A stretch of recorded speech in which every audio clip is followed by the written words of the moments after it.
Hi everyone, it's Dr. Star Ramson.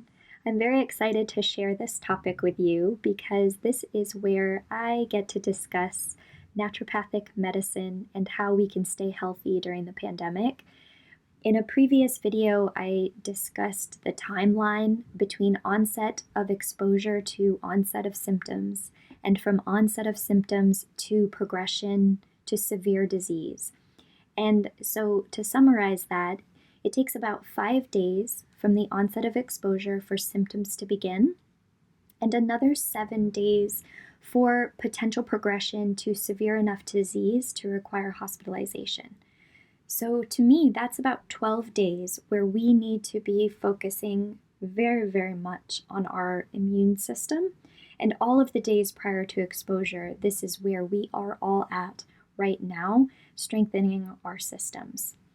Before you add any treatments on board, talk to your doctor. Just because these are natural does not mean that they're safe, and some are actually unsafe for some people. The foundation for wellness is multifactorial and is unique to you as a person. But in general, getting plenty of rest, I'm recommending 8 hours per night of sleep, minimizing stress, which is profoundly difficult in the state of our world, and I can feel this palpable fear in the air, and it is weighing very heavily on me, and so I can very much relate. But stress raises our cortisol, and cortisol suppresses our immune system. And so anything that we can do to lower our cortisol, to ground ourselves, to stretch our lungs, that stretch in our lungs when we breathe deeply, activates our rest and digest nervous system and helps our body to fight things like viruses. So I'm recommending that we all incorporate some form of meditation or prayer, something that allows us to release fear and bring love into our bodies. Avoiding excessive alcohol and smoking, including some exercise. So we're all spending a lot of time indoors. So if we can get it outside and do some light jogging, walking, biking, calisthenics, etc. on a daily basis, that would be fantastic. It gets our blood pumping, it raises our body temperature, it activates our metabolism.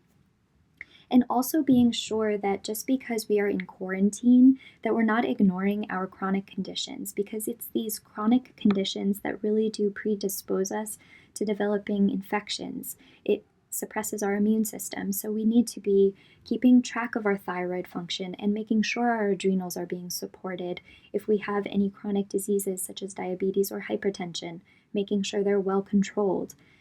Taking care of our toxicities and making sure our digestive systems are functioning. So if we're on protocols, to not really abandon those just because of this very difficult time we're in.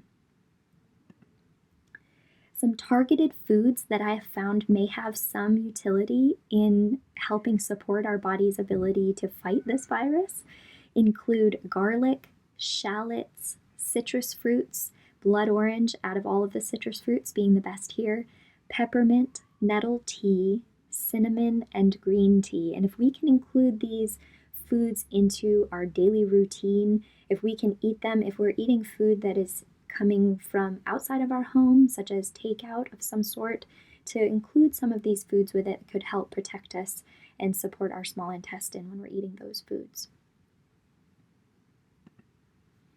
Because we are wanting to prevent progression to an inflammatory condition, which is what acute respiratory distress syndrome is, we want to boost our anti-inflammatory capacity as much as possible. And we do that with antioxidants. And where do we find the richest source of antioxidants? The produce aisle. So I'm recommending at minimum 3 cups of vegetables per day from 3 different colors to get all those phytonutrients, and trying to incorporate some juicing or even blending veggies so that we can concentrate them and get a power pack of them. Just being sure that we're washing our produce really well. A lot of people are touching produce, and so just making sure we're washing it very well, and even if we have food grade hydrogen peroxide, to consider soaking in a very dilute food grade hydrogen peroxide.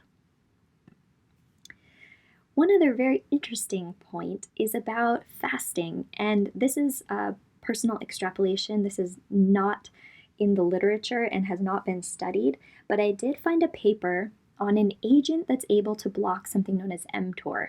And mTOR is just a state of our body when we are in protein synthesizing mode after meals. And so in this paper, it was an in vitro paper, but this agent was able to lower mTOR and then in doing that, lower viral replication. And so another way that we can lower mTOR is by fasting. So anyways, I think this is pretty cool and it makes sense, and it also actually makes me personally feel good. So intermittent fasting from 12 to 16 hours a day. Most of that time we're sleeping anyways, and really limiting our intake of sugars and high glycemic carbohydrates because those really promote mTOR, as well as excessive amounts of protein. So keeping your protein to about the palm of your hand, and you don't have to go much farther beyond that if we're talking from a meat perspective. And then try not to do too much snacking, really keeping our meals consistent. Hydration. So the disease, the COVID-19 disease, does present with a lot of dryness, and that tends to be a big complaint of patients.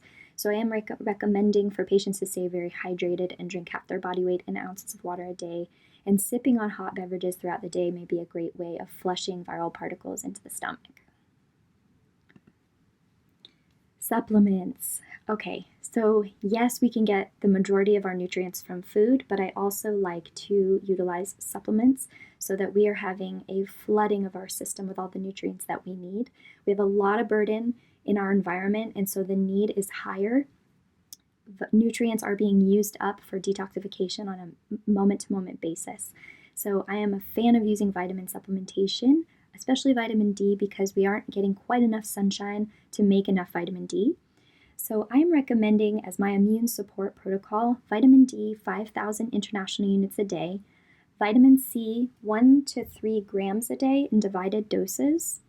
You can also take vitamin C to bowel tolerance, which means that you take as much as your bowels can handle before you have diarrhea.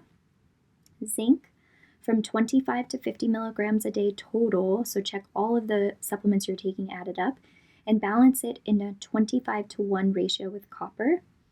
High quality probiotic containing 25 to 100 billion CFUs a day, high quality multivitamin without folic acid, and quercetin, which is 500 to 1,000 milligrams twice a day. So this is sort of a safe protocol that I recommend for most people.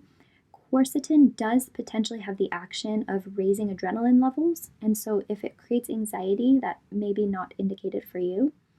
And then on a case-by-case basis, I am also utilizing Scutellaria bicalensis, which is Chinese skullcap, at 200 milligrams or 30 drops twice a day. Lactoferrin 100 to 250 milligrams per day, and licorice root, and this is available in a myriad of forms, so solid extract, quarter teaspoon, standardized extract, 200 milligrams, or 30 drops of the tincture, and licorice should be taken in the morning. All right, so just to be cautious, not all of these botanicals and nutrients are safe for everyone. So talk to your doctor before you add any of them on board. Licorice, elderberry, astragalus, stinging nettle, those all should be exercised with caution if you have symptoms of COVID-19. There's no evidence that they downregulate ACE2's action, but there is evidence that they may bind to ACE2. So that's part of the reason that we have them on board, but also part of the reason I feel cautious to continue them if you are sick. I don't want to downregulate ACE2 action because it's important anti-inflammatory action. Lactoferrin can chelate iron, so not indicated if you have iron deficiency anemia. Echinacea and elderberry can be quite stimulating to the immune system, so caution if you have autoimmune disease. And licorice root is not indicated if you have high blood pressure or if you're taking medications that lower potassium levels, such as ACE inhibitors or angiotensin receptor blockers.